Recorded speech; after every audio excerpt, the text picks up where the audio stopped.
Oh, what up, y'all? All right. Sleep is everything. I'll probably put that in the title. Yeah, I got 10 hours of sleep last night after many days of very effed up sleep. But so I feel better today. I went through quite the periods of bitching and moaning, and if you watched it, you heard me, all that negativity and everything. And that's what I was experiencing at the time, and that, it ties in with my NoFap journey, but most of it wasn't the fault of the NoFap journey. It was the sleep and just resetting the sleep schedule. I went to sleep at 10:30 p.m. last night like a normal person, and I'm gonna do that tonight too, as long as I can fall asleep. I'm gonna work out today and make sure I wear myself out enough that I can sleep tonight, at least do my best. So I just got out of the doctor's office trying to get a referral back to a rheumatologist, even though I've already got one in the past. And it's just a bunch of bureaucratic BS with health insurance. If you have a HMO, you got to get a referral, and even though I've already got one before, I got to get another one. And it's like, it's dumb and it's a waste of time. And I almost took it as a sign that I shouldn't even try to get on the infusions again. But it's probably smart to get on the infusions again. Probably. It's something I waffle back and forth between a lot, because there's a cost to everything. These infusions, they suppress the TNF factor cells, the tumor necrosis factor cells, which is one of the many immune system cells. I say many, but I think there's like around 8 different types of immune system cells.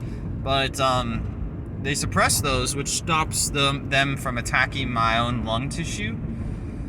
But this video might end soon, but anyway, but that makes me more susceptible to infection. So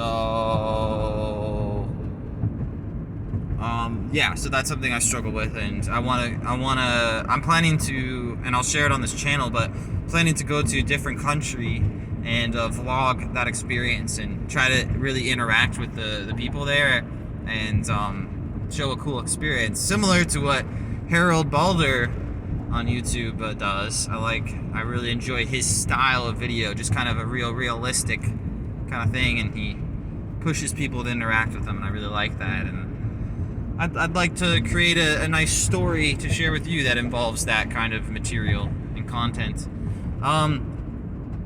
It's tricky, man, figuring out like what kind of camera to get with good stabilization. I just wiggled the camera a bunch on purpose. Anyway, because I noticed it wiggling a moment earlier. But man, I won't go into all the camera details because it's pretty boring if you're not into it. Like the FDR X3000. Okay, I'll shut up. All right. But anyway, after the appointment, it's like a general practitioner there, but also it's a low T place. Testosterone, yeah. That's always piqued my interest a bit, as it does to quite a few men. And from the information I got, it would be covered under my insurance if I had less than 300 units of testosterone in my blood. I don't remember the units, micrograms maybe. And so I'd like to kind of see what it was like if I didn't have my lung condition where my life's shortened significantly. I probably wouldn't mess with this stuff, because as I understand, it's being injected with testosterone is being injected with steroids. It's just not the man-made steroid, it's not the I don't know, the more chemical type steroids. Maybe it's just testosterone, and maybe they get it from a freaking bull's balls or something. I don't know how they get it, dude, but it seemed like a little bit more natural and better, but still it's steroids. And so I was curious to try a small amount of that and see if my life was just improved by that. You know, I don't want it if it's gonna have a bunch of side effects, but if it doesn't have a bunch of side effects and it's covered by insurance, then I don't see much negative of that. And so anyway, yeah, give me your thoughts on testosterone therapy, or, you know, being injected with a low level of testosterone every 2 weeks or something.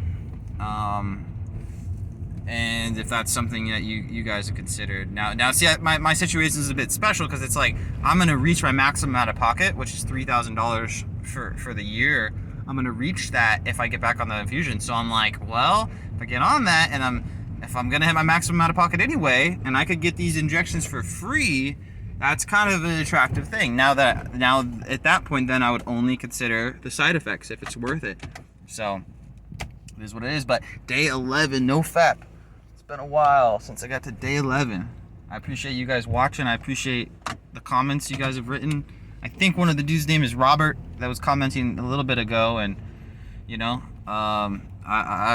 you know, he's the one that, I might have the name wrong, but the guy who started me off on this. And after he wrote, you know, hey, I'm not gonna relapse till you relapse. I'm doing this with you, and he's the one where I responded, and I was like, then I'm starting. I'm doing this, and so I really appreciate him for that, and I appreciate the rest of you as well. I'm trying to become a better person, and I'm trying to work harder, and I'm trying to figure out who I am. I'm trying to figure out what life is. I'm trying to figure out, you know, how to connect more with people. And I believe that the further you go on NoFap, the more you're able to connect with people. But there's other factors in there too, and you gotta make sure you work hard to discipline yourself. And anyway, I kind of trailed off there, but y'all have a good one. See ya.